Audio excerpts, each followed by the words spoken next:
شروع اللہ کے نام سے جو بڑا مہربان نہایت رحم والا ہے۔ جو چیزیں آسمانوں میں ہیں اور جو چیزیں زمین میں ہیں سب خدا کی تسبیح کرتی ہیں اور وہ غالب حکمت والا ہے۔ وہی تو ہے جس نے کفار اہل کتاب کو حشر اول کے وقت ان کے گھروں سے نکال دیا۔ تمہارے خیال میں بھی نہ تھا کہ وہ نکل جائیں گے، اور وہ لوگ یہ سمجھے ہوئے تھے کہ ان کے قلعے ان کو خدا کے عذاب سے بچا لیں گے،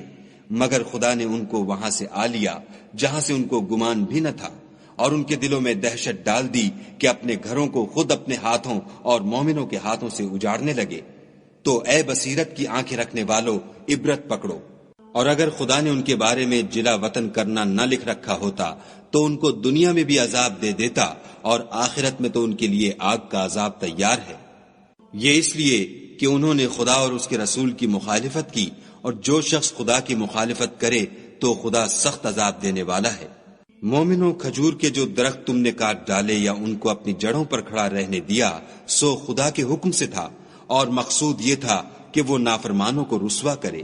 اور جو مال خدا نے اپنے پیغمبر کو ان لوگوں سے لڑائی بھڑائی کے بغیر دلوایا ہے اس میں تمہارا کچھ حق نہیں،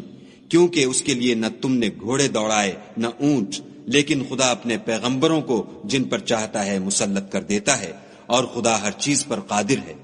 جو مال خدا نے اپنے پیغمبر کو دیہات والوں سے دلوایا ہے وہ خدا کے اور پیغمبر کے قرابت والوں کے اور یتیموں کے اور حاجت مندوں کے اور مسافروں کے لیے ہے، تاکہ جو لوگ تم میں دولت مند ہیں انہی کے ہاتھوں میں نہ پھرتا رہے۔ سو جو چیز تم کو پیغمبر دیں وہ لے لو، اور جس سے منع کریں اس سے باز رہو، اور خدا سے ڈرتے رہو، بے شک خدا سخت عذاب دینے والا ہے۔ اور ان مفلسان تارک الوطن کے لیے بھی جو اپنے گھروں اور مالوں سے خارج اور جدا کر دیے گئے ہیں، اور خدا کے فضل اور اس کی خوشنودی کے طلبگار اور خدا اور اس کے پیغمبر کے مددگار ہیں، یہی لوگ سچے ایماندار ہیں۔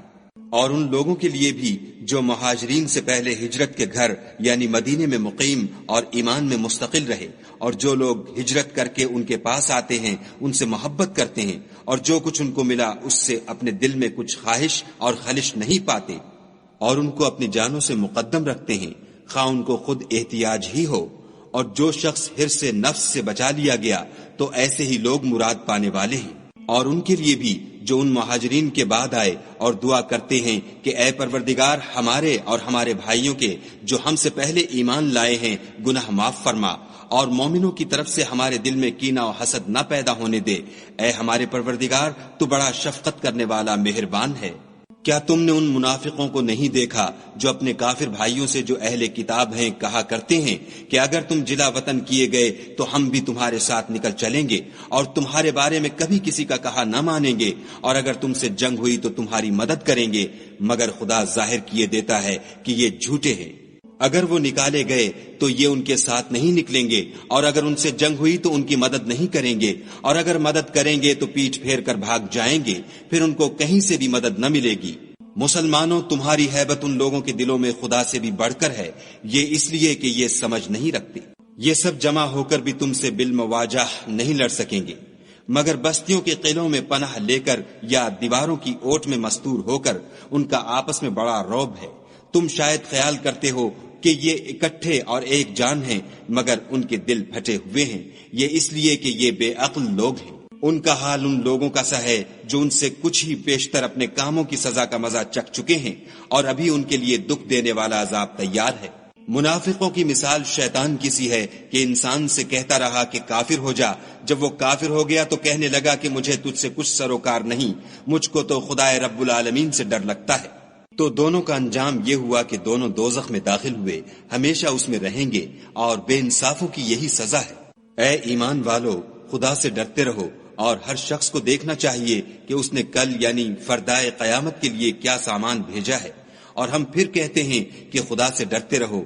بے شک خدا تمہارے سب اعمال سے خبردار ہے۔ اور ان لوگوں جیسے نہ ہونا جنہوں نے خدا کو بھلا دیا، تو خدا نے انہیں ایسا کر دیا کہ خود اپنے تئیں بھول گئے، یہ بد کردار لوگ ہیں۔ اہل دوزخ اور اہل بہشت برابر نہیں، اہل بہشت تو کامیابی حاصل کرنے والے ہیں۔ اگر ہم یہ قرآن کسی پہاڑ پر نازل کرتے تو تم اس کو دیکھتے کہ خدا کے خوف سے دبا اور پھٹا جاتا ہے، اور یہ باتیں ہم لوگوں کے لیے بیان کرتے ہیں تاکہ وہ غور کریں۔ وہی خدا ہے جس کے سوا کوئی معبود نہیں، پوشیدہ اور ظاہر کا جاننے والا، وہ بڑا مہربان نہایت رحم والا ہے۔ وہی خدا ہے جس کے سوا کوئی عبادت کے لائق نہیں، بادشاہ حقیقی، پاک ذات ہر عیب سے، سلامتی امن دینے والا، نگہبان، غالب، زبردست بڑائی والا، خدا ان لوگوں کے شریک مقرر کرنے سے پاک ہے۔ وہی خدا تمام مخلوقات کا خالق، ایجاد و اختراع کرنے والا، صورتیں بنانے والا، اس کے سب اچھے سے اچھے نام ہیں۔ جتنی چیزیں آسمانوں اور زمین میں ہیں سب اس کی تسبیح کرتی ہیں، اور وہ غالب حکمت والا ہے۔